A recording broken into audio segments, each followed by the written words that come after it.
Salut les amis, salut les leaders, comment allez-vous? Bienvenue sur la chaîne Julien Win Business.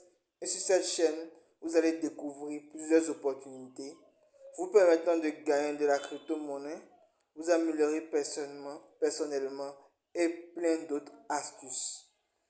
Aujourd'hui, nous allons continuer le résumé du livre Père riche, Père pauvre. Nous allons entamer la quatrième leçon qui est l'historique des tasses et le pouvoir des entreprises.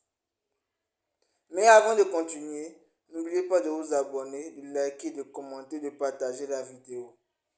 Let's go les amis. Dans cette partie, nous devons savoir une chose. La vraie réalité est que les riches ne sont pas taxés. C'est la classe moyenne qui paie, pour les pauvres en particulier, la classe moyenne instruite aux revenus élevés. Je vais vous raconter comment ça s'est passé.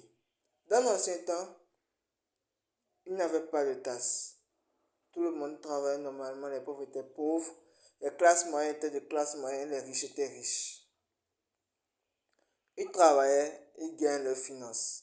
Mais avec le temps, le gouvernement a voulu avoir plus de taxes vu que c'était les hommes seuls qui travaillaient avant. Les femmes ne travaillaient pas. Le gouvernement voulant plus de taxes a commencé par mettre la femme au travail, ce qui a engendré l'indépendance de la femme. Suite à cela, les taxes ne suffisaient pas encore. Donc le gouvernement a voulu voter une politique pour que ce soit seulement les riches qui payent les taxes.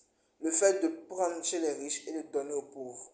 C'est ça qu'on appelle la pratique de Robin des Bois. Le gouvernement a tout fait en ce moment, dans ce temps-là, pour pouvoir faire de telle manière à inciter les gens de la classe moyenne et des gens pauvres pour que les riches soient des personnes largement taxées. Les riches ne se sont pas laissés faire. Malgré les riches continuaient toujours à emmagasiner de l'argent. Mais quand la loi s'est imposée, avec le temps, cette loi a commencé par affecter aussi les gens de la classe moyenne et les gens pauvres. Comme le dit Père riche dans le livre. Il nous a aussi dit que les riches connaissent le jeu, ils comprennent le jeu de l'argent. Les riches savent flairer les occasions, ce qui les diffère des gens pauvres. Ils ne jouent pas le même jeu, mais sont les mêmes règles que tous les autres. Les règles sont différentes. Ils connaissent les règles de la société publique. Ils sont au courant des nouvelles informations, des nouvelles actualités. Ils créent des sociétés, ce qui permet de les différencier largement sur tous les plans. Aussi, à ce moment, les gens pensaient que Robin des Bois était un héros. Mais pour Père riche, c'était pas un héros, mais plutôt un escroc.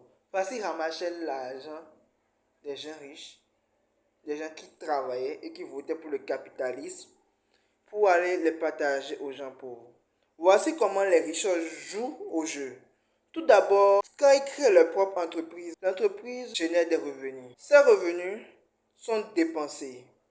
Et les dépenses permettent d'augmenter les revenus personnels de l'homme riche.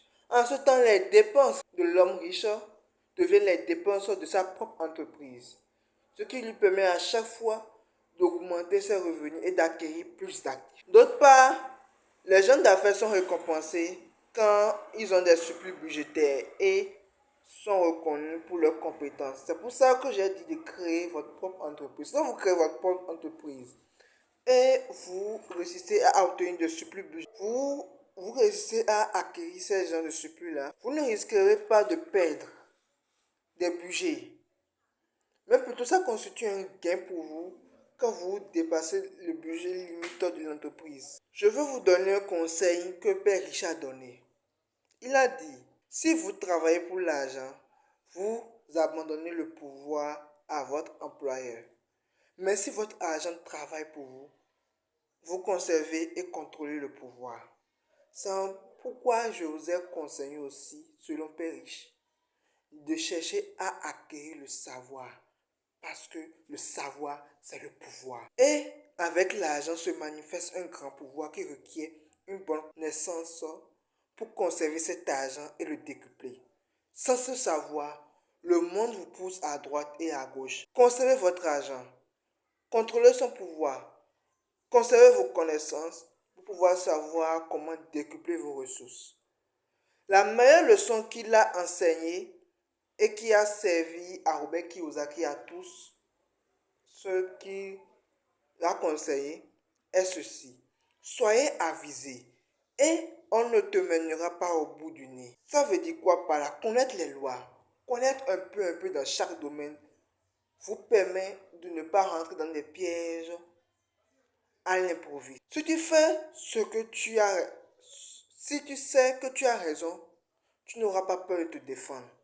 Et cela même si tu t'attaques à Robin des Bois et à sa bande de joyeux lieux. Que vous connaissez vos lois, que vous savez que vous avez raison, quelle que soit la situation, vous n'aurez pas peur de l'affronter. Faites de telle façon que chaque dans votre colonne de lac soit un formidable employé.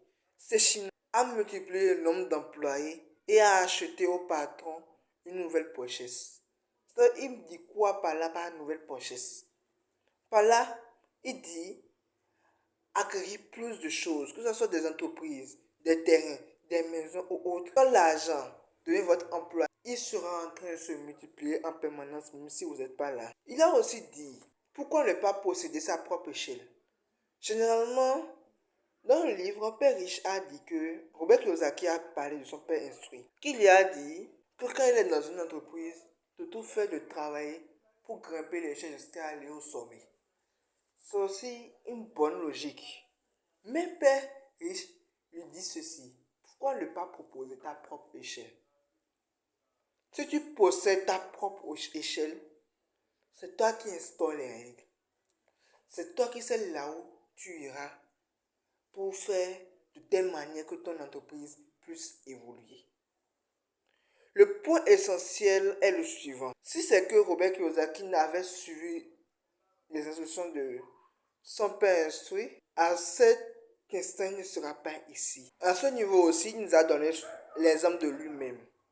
Et j'avais rappelé dans les précédents chapitres résumés, travailler le jour et travailler la nuit. Travailler le jour pour une entreprise et travailler la nuit pour créer votre propre entreprise. C'est ce que Père Robert Kiyosaki a fait selon les conseils de Père riche. Il travaille la journée pour une entreprise Zénor où il permettait à Zénor d'améliorer ses ventes. En ce moment, qu'est-ce que lui gagne? Il gagne la compétence de vente. Il travaille pour pouvoir créer sa propre entreprise de soi, ce qui lui permettait d'avoir une assez bonne indépendance financière. Il nous a aussi donné ce conseil en disant qu'il faut être compétent sur le plan financier, acquérir des connaissances sur le plan financier. C'est ça qu'on appelle l'intelligence financière. Et pour acquérir l'intelligence financière, il nous a donné des étapes à suivre. Tout d'abord, il faut connaître la comptabilité, l'aptitude de lire et à interpréter les chiffres. C'est la compétence la plus vitale. Tu comprends les chiffres, tu comprends les nombres. Les nombres te parlent, tu sais ce qu'ils te disent. Et à travers ça, tu sais comment améliorer tes revenus. L'investissement, c'est une science qui permet de générer de l'argent tout en générant encore plus d'argent. Savoir où mettre de l'argent pour pouvoir augmenter ses revenus. La compréhension du marché, c'est la science de l'offre et de la demande. Vous devez connaître les aspects techniques du marché, lesquels est souvent influencé par l'émotion. De plus, la base ou le bon sens économique d'un investisseur constitue l'un des facteurs du marché. C'est un investissement, a-t-il un bon sens ou non? Tout ça, c'est à vous de le découvrir les amis, en étant sur le terrain. Et enfin la loi. La loi, quand tu connais la loi, tu sais comment te défendre quand tu as raison. Tu sais par où passer pour éviter les mauvaises surprises. Comment les choses se passent. Si tu payes une propriété et le gouvernement donne moins de 5%, mais moins de 10% de réduction si tu payes au niveau des contrats fiscaux, comment les choses vont se passer quand tu connais la loi, tu comprends ça aussi, ça t'aide. Tu n'as pas besoin d'apprendre tout ça. Tu peux aussi en ce moment avoir un bon hypothécaire et ce dernier va t'aider. L'intelligence financière est effectivement la synergie de plusieurs aptitudes et de talents qu'on a cité précédemment. Donc, pour résumer les amis, les propriétaires d'une entreprise, les riches qui ont des entreprises, ont des gains. dépensent et paient des taxes. Mais ceux qui travaillent pour les entreprises ont des gains, ils paient des taxes et dépensent. Vous voyez, il y a une différence au niveau des dépenses là. Les taxes au niveau des riches et les dépenses sont en dernière position. C'est-à-dire que les propriétaires dépensent d'abord avant de payer les taxes. Mais les employés, ils paient les taxes d'abord avant de dépenser. Et quand tu payes tes taxes avant de dépenser, selon Robert Kiyosaki, l'argent qui te reste ne te suffit pas. Il ne dit pas de ne pas payer les taxes, ne confondez pas. Mais il dit de payer les taxes. Mais de telle manière à ce que vous ayez encore plus de revenus, plus de récompenses à la fin appelées actifs. Les amis, nous voilà à la fin de la vidéo concernant ce chapitre résumé, cette quatrième leçon. La prochaine leçon est comment les riches engendrent l'argent. Mais avant de continuer pour la prochaine vidéo, les amis, n'oubliez pas de vous abonner, de liker, de commenter et de partager la vidéo tout en activant la cloche de notification afin de permettre à plein d'autres personnes de profiter de cette dernière. A plus tard les amis pour la prochaine vidéo concernant la cinquième leçon.